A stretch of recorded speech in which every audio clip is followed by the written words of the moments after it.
So let's look at the screen right here. You know what I mean? This guy goes through right here the different generations and eras, you know, from baby boomers all the way to Gen Z today. You know what I mean? The average, you know, and the first line is the average a house cost, you know, in the 80s, 90s, 2000s, and 2003s. So you're looking at 48,000 for a house, bro. Bro, Sign me ballin'. up right now. Right, I'll take you know three. What I mean,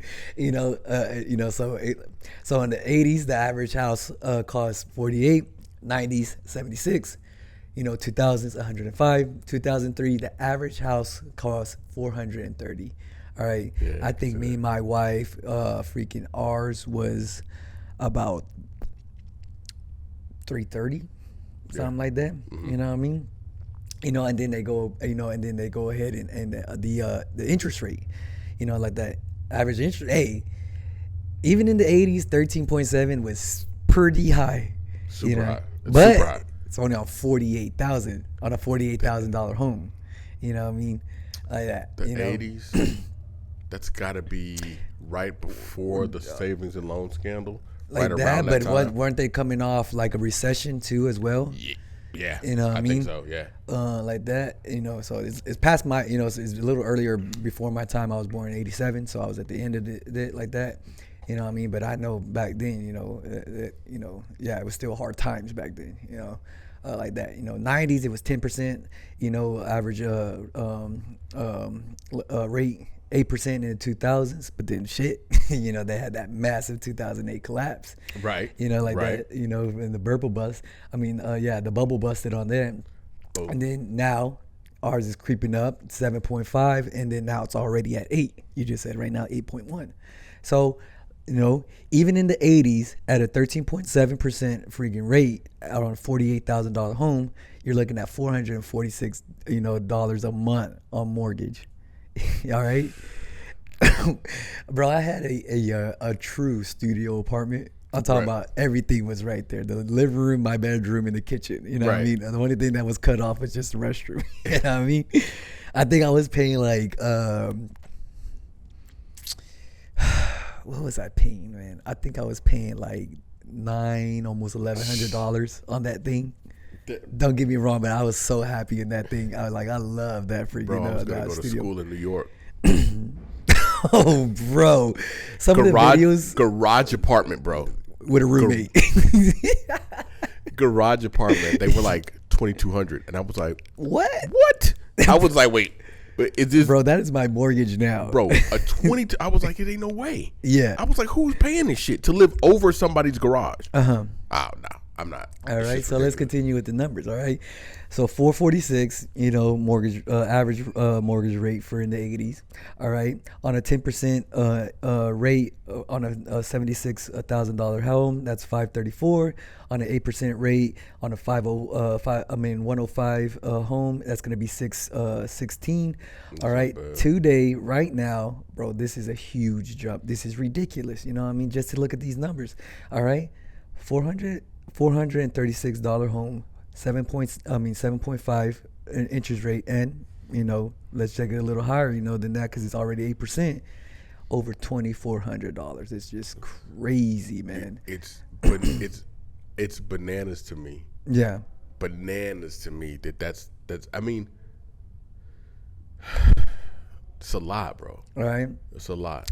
I'm not sure what that fourth line number is like that. I gotta hear what the guy is talking about, for sure, like that. But for sure, that second to last number, this is your down payments. All right, like that. 20%. Yeah. All right, 21,000. You know, for 21,000 on a $48,000 home in the 80s. 30,000 on a $76,000 home in the 90s, 24,000 on a $105 home in the 2000s. All right, $81,000 on today's home. You seen to secure that movie with Tracy Morgan and Bruce Willis? The cop one? Yeah, it's the meme where Tracy Morgan's in the car. He's like, nope. Yeah, bro. Fuck no. You need $100K. I mean, how do you expect? So let's think about what this means, all right? And exactly what before we started, you know, these numbers like that. What you said about wealth, You talk about the rich just getting richer, the wealth gap just really freaking, just getting even further, like that.